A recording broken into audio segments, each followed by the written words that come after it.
साल 1066 एक ऐसा साल जिसने इंग्लैंड के फ्यूचर को हमेशा के लिए बदल के रख दिया था।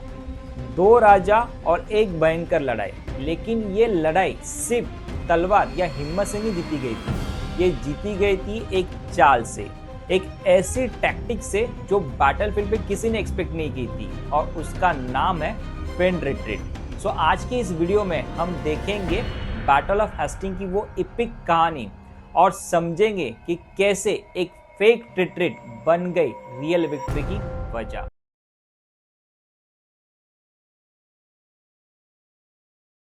बैटल ऑफ हेस्टिंग एक ऐसी लड़ाई है जिसके अंदर एक टैक्टिक ने पूरे गेम को बदल के रख दिया था।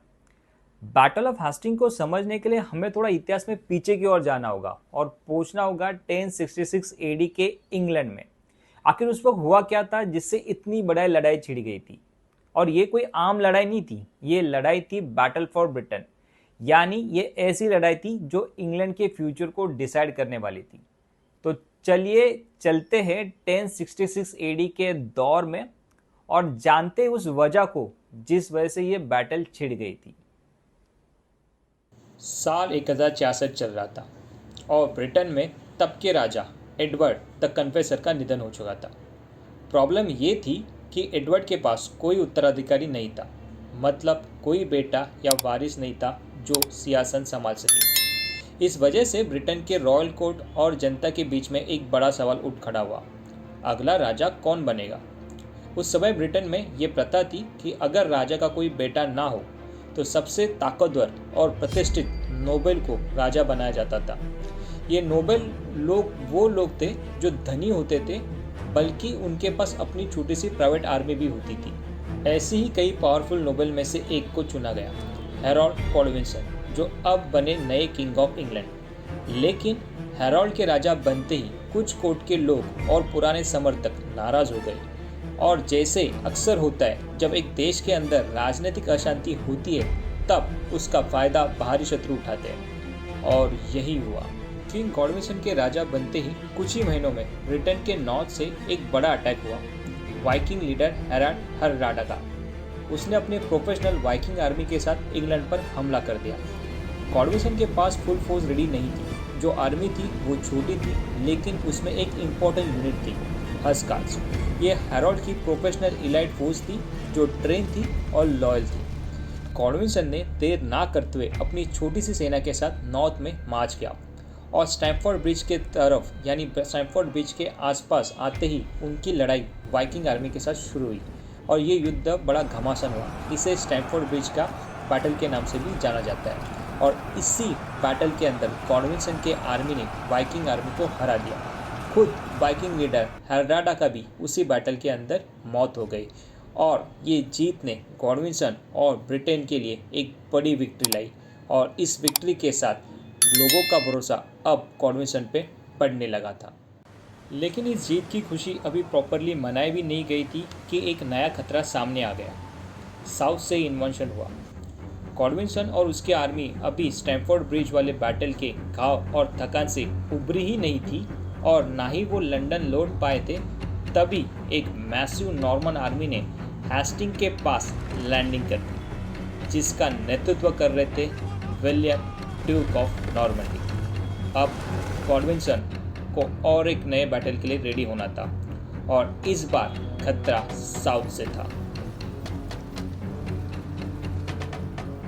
ऐसा कहा जाता है कि विलियम डुक ऑफ नॉर्मंडी को पहले ही किंग एडवर्ड द कन्फेसर ने वादा दिया था कि उनके बाद इंग्लैंड का सिंहासन विलियम को मिलेगा। लेकिन जब एडवर्ड का निधन हुआ तो हैरोल्ड कॉडविंसन ने बिना किसी ऑफिशियल घोषणा की खुद को किंग ऑफ इंग्लैंड घोषित कर दिया। यही बात विलियम को स्वीकार नहीं थी। जैसे ही विलियम ने हेस्टिंग के पास अपनी नॉर्मन आर्मी के साथ लैंडिंग की, उसने तुरंत हैरोल्ड के पास एक संदेश भेजा, ये गद्दी मेरी है, एडवर्ड ने मुझे दिया था, तुम इसे छोड़ो, वापस चले जाओ। लेकिन हैरोल्ड भी कहाँ मानने वाला था। उसने भी जवाब दिया, मैं अब इस देश का राजा हूं, ये गद्दी मेरी है, तुम हो जो यहां घुस आए हो, वापस जाओ।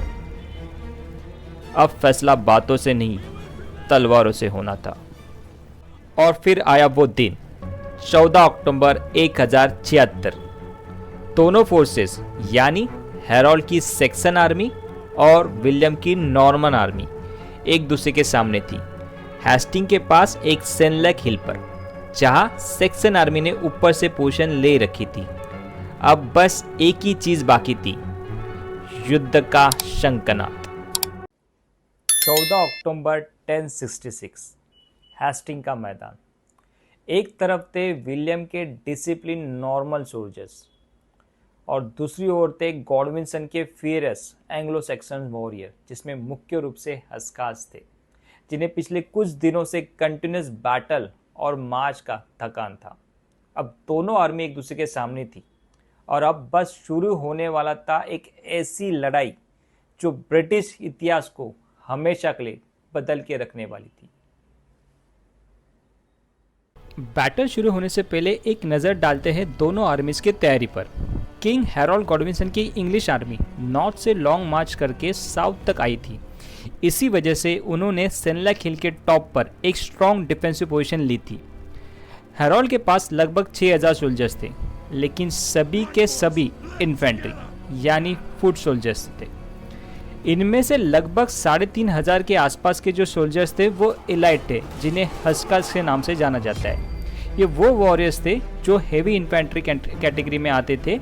बाकी के सोल्जर्स मेनली लाइट इन्फेंट्री थी, जो आसपास के गांवों से जोड़े गए थे, ट्रेनिंग में कम लेकिन संख्या में ठीक ठाक। हैरोल्ड ने अपनी पूरी आर्मी को एक डिफेंसिव वॉल के फॉर्म में सजाया था, जिसे कहते हैं शील्ड वॉल। आर्मी का सेंटर में रखे गए थे इलाइट हस्काल्स, जो सबसे ज़्यादा ट्रेन और आर्मर थे, जबकि दोनों फ्लैंक्स राइट और लेफ्ट विंग रिलेटिवली वीक थे, क्योंकि वहाँ मोस्टली लाइट इन्फेंट्री तैनात थी। अब बात करते हैं विलियम की नॉर्मन आर्मी की, जिसे वो फ्रांस के डची ऑफ नॉर्मंडी से लेकर आया था।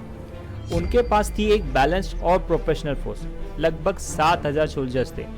फ्रंट लाइन में आर्चर्स थे, उनके पीछे थी मेन इन्फेंट्री लाइन और सबसे पीछे थे नॉर्मन नाइट्स यानी हेवी कैवलरी, जो फुल आर्मर और ट्रेन थी। यही कैवलरी और आर्चर्स आगे चलकर बैटल में एक निर्णायक किरदार निभाते हैं। विलियम की आर्मी सेनलेक हिल के बेस पर पोजीशन में थी और उनकी स्ट्रैटेजी थी हैरोल्ड की शील्ड वॉल को तोड़ना। सुबह के 9 बज चुके थे। बैटल का पहला वार सिग्नल दिया गया। विलियम ने अपनी नॉर्मन आर्चर्स को सबसे पहले अटैक के लिए आगे भेजा। ये आर्चर्स हिल के नीचे से चढ़ाई करते हुए आगे बढ़ने लगे और कुछ ही पलों में बाणों की बारिश शुरू हो गई इंग्लिश आर्मी के ऊपर।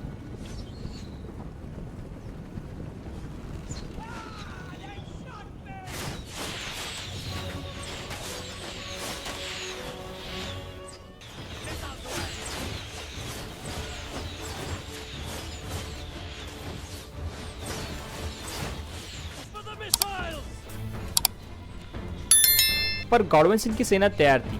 उन्होंने बना रखा था एक मजबूत शील्ड वॉल। साथ साथ खड़े हुए वॉरियर्स अपनी लोहे की ढालों से हर एरो को रोक रहे थे। इलाइट हस्कर, जिन्हें बैटल का तजुर्बा था, सबसे पहले लाइन में थे और उनके पीछे खड़े थे लाइट इन्फेंट्री, जो उनका सपोर्ट कर रहे थे। नॉर्मन आर्चर्स ने लगातार एरोस फायर किए, लेकिन हिल के ऊपर बनी हुई टाइट फॉर्मेशन और शील्ड डिफेंस को चलते इंग्लिश आर्मी को कोई बड़ा नुकसान नहीं हुआ।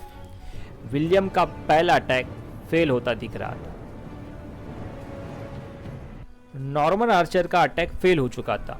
इंग्लिश आर्मी की मजबूत शील्ड वॉल ने पूरी तरह से एरो बैरेज को ब्लॉक कर दिया था और ये सब कुछ विलियम खुद देख रहा था हिल के नीचे से। विलियम एक चालाक और अनुभवशाली रणनीतिकार था। उसने तुरंत समझ लिया कि अगर ये युद्ध लंबा चला तो इंग्लिश आर्मी को रीइंफोर्समेंट मिल सकती है और फिर नॉर्मन आर्मी की हार भी हो सकती है। इसलिए विलियम ने दिया एक स्पष्ट आदेश, आर्मी एक साथ आगे बढ़ो, अटैक नाउ। और फिर एक जोर का बैटल हॉर्न बजा। अब पूरी Norman army, archers, infantry, cavalry Senlac hill के नीचे से टॉप की तरफ दौड़ती हुई इंग्लिश आर्मी पर चढ़ गई। लेकिन इंग्लिश आर्मी ऑलरेडी टॉप पर थी। उनके पास था high ground advantage.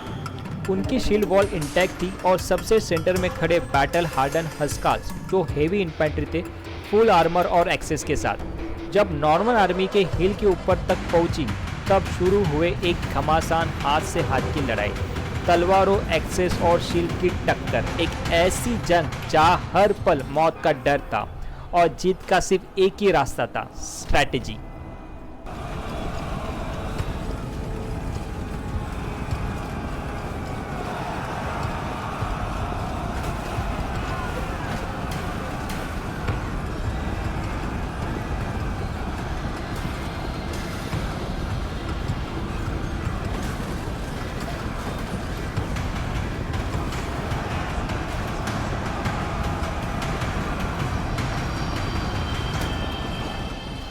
Norman army ने फुल फोर्स के साथ अटैक किया, लेकिन इतनी बड़ी जद्दोजहद के बाद भी वो इंग्लिश आर्मी की शील्ड वॉल को तोड़ नहीं पाए।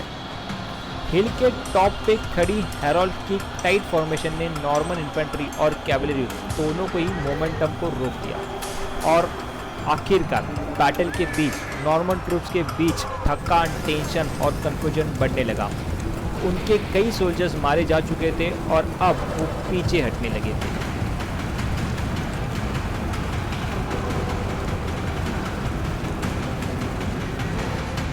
पूरा मैदान एक पल के लिए केओस से भर गया। नॉर्मन आर्मी भागती नजर आई।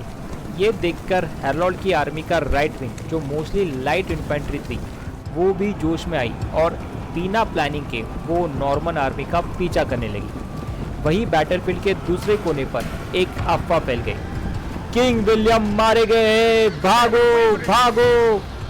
नॉर्मन सोल्जर अब और ज़्यादा घबरा गए, पूरा मोरल डाउन होने लगा।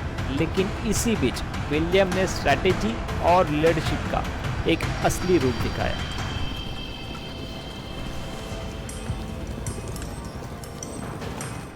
किंग विलियम ने तुरंत अपना हेलमेट उतारा और बैटलफील्ड के बीच घोड़े पर सवार होकर चारों तरफ घूमते हुए अपनी आर्मी को दिखाया, मैं जिंदा हूँ, मैं अभी तुम्हारा किंग हूँ। ये देख के ही नॉर्मन आर्मी में एक शांति और हिम्मत आई। वो भागने के बजाय अब पलटकर जंग के लिए रेडी हो गई। और तब विलियम ने दिया एक और आदेश, इंग्लिश राइट विंग को घेर लो, आप उन्हें खत्म करो। वो इंग्लिश सोल्जर जो पीछे करते करते डीप नॉर्मन टेरिटरी में आ चुके थे, अब फुल्ली सराउंडेड हो गए। नॉर्मन कैवेलरी ने उन पर हर तरफ से अटैक किया और हेरोल्ड की आर्मी का पूरा राइट विंग वही खत्म कर दिया गया।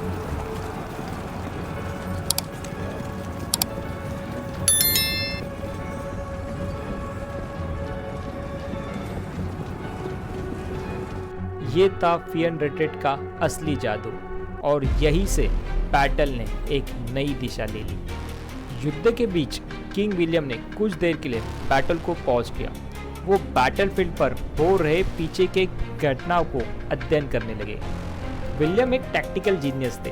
उन्होंने तुरंत इंग्लिश आर्मी की एक बड़ी कमजोरी को पकड़ ली। उनकी शील्ड वॉल अब हर जगह एक जैसी मजबूत नहीं है। राइट विंग जा चुका है और सेंटर में भी थकान उतर आई है।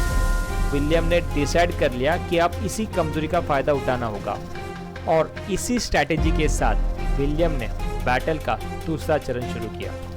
इस बार उन्होंने अपने फुट सोल्जर को कुछ देर के लिए रेस्ट दिया और उनकी जगह भेजा अपने इलाइट नॉर्मल नाइट्स को, जो थे हेवी कैवेलरी, घोड़ों पर सवार ट्रेन वॉरियर्स।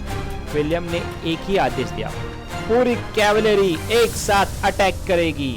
और कुछ ही पलों में पूरा नॉर्मन कैवेलरी डिवीजन हिल के नीचे से दौड़ता हुआ चढ़ा और सीधा टकरा गया इंग्लिश आर्मी के सेंटर से।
जब दोनों साइड के बीच क्लोज कॉम्पैक्ट बढ़ने लगा, तभी विलियम ने एक और चालाक चाल चली। उन्होंने अपनी नॉर्मन कैवलरी को पीछे हटने का आदेश दिया, लेकिन ये कोई हार का सिग्नल नहीं था, ये था एक plan, feint retreat.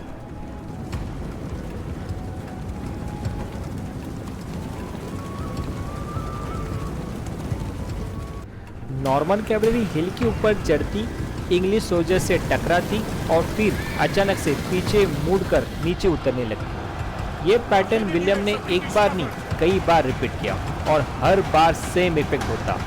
English soldiers को लगने लगा कि वो नॉर्मन आर्मी को हरा रहे हैं और बैटल में जीत रहे हैं। ये सब देखकर इंग्लिश आर्मी, जो पहली एक टाइट लाइन में थी, अब ओवर कॉन्फिडेंट होने लगी। उनकी लीनियर शील्ड वॉल फॉर्मेशन अब बिखरती जा रही थी। कुछ सोल्जर्स ने तो पूरा डिसिप्लिन ही तोड़ दिया और हिल के नीचे भागते हुए नॉर्मन कैवलरी का पीछा करने लगे। विलियम इसी मोमेंट का इंतजार कर रहे थे जब कुछ इंग्लिश सोल्जर्स इंक्लूडिंग इलाइट हस्कार के स्मॉल ग्रुप शील्ड वॉल को छोड़ के नीचे आए तो नॉर्मन आर्मी ने उन्हें घेरा और हेवी कैवलरी के कोऑर्डिनेटेड स्ट्राइक से उन्हें पूरी तरह से खत्म कर दिया।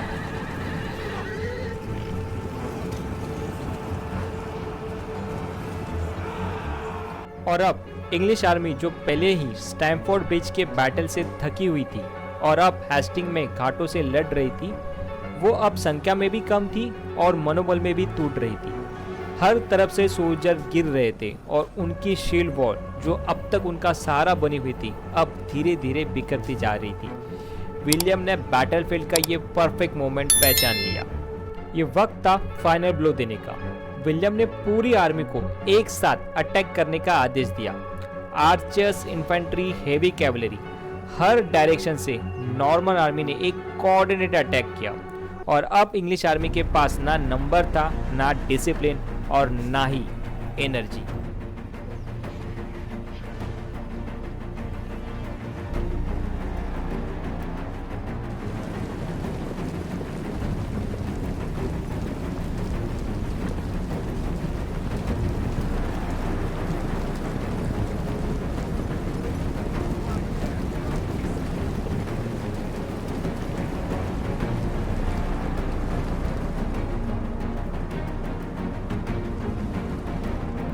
और अब नॉर्मन आर्मी का फाइनल असॉल्ट इंग्लिश आर्मी पर चारों तरफ से टूट पड़ा।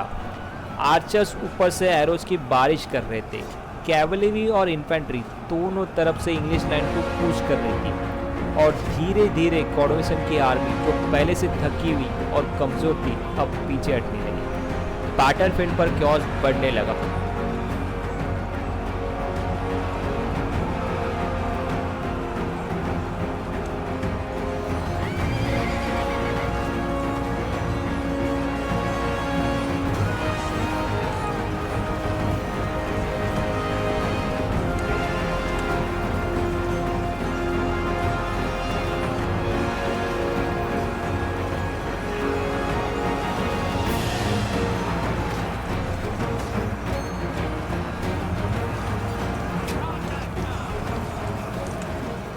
और तभी एक बाण जो नॉर्मन आर्चर्स ने छोड़ा था, सीधा आके किंग हैरोल्ड कॉर्डोविसन की आंख में लग गया।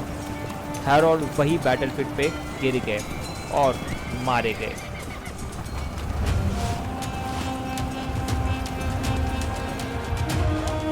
जब इंग्लिश सोल्जर्स ने देखा कि उनका राजा मैदान में नहीं रहा तो उनका मोरल भी गिर गया। अब उनके पास ना राजा था, ना रणनीति, सिर्फ बचा था तो भागता हुआ मानसिक संतुलन।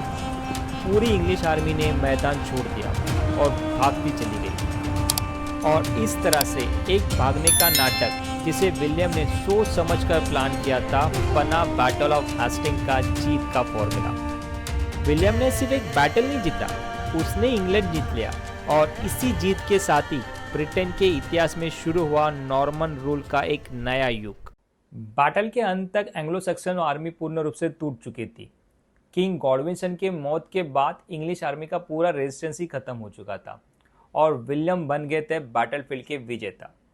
लेकिन ये लड़ाई सिर्फ तलवारों से नहीं जीती गई थी, ये लड़ाई जीती गई थी एक्चुअली एक टैक्टिक से, जिसका नाम है फिन रिट्रीट।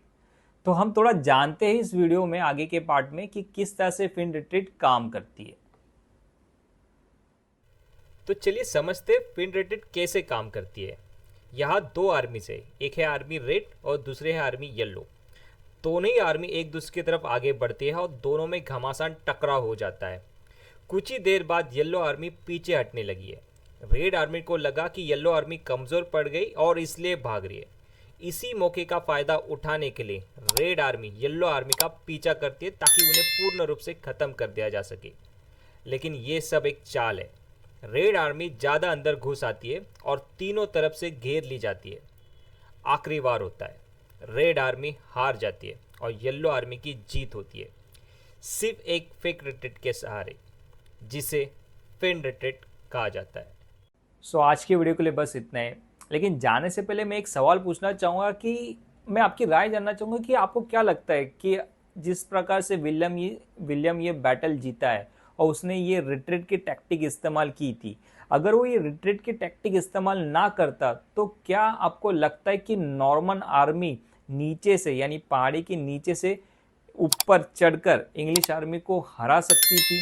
आपको क्या लगता है इस बैटल के प्रति, आपकी क्या राय है? आप प्लीज़ मुझे आपकी आंसर कमेंट बॉक्स में ज़रूर बताइएगा कि विदाउट टैक्टिक का इस्तेमाल किए विलियम ये बैटल को जीत सकता था या नहीं। बाकी आज की वीडियो के लिए बस इतना ही। उम्मीद करता हूँ आपको ये मेरा वीडियो अच्छा लगा हो, और अगर आपको ये मेरा वीडियो अच्छा लगा है तो आप प्लीज़ इसे लाइक कर दीजिएगा, और इसी प्रकार मिलिट्री हिस्ट्री और हिस्ट्री के बारे में और भी जानकारी जानने के लिए मेरे चैनल लेयर स्टोरी को सब्सक्राइब कर दीजिएगा। तब तक के लिए धन्यवाद।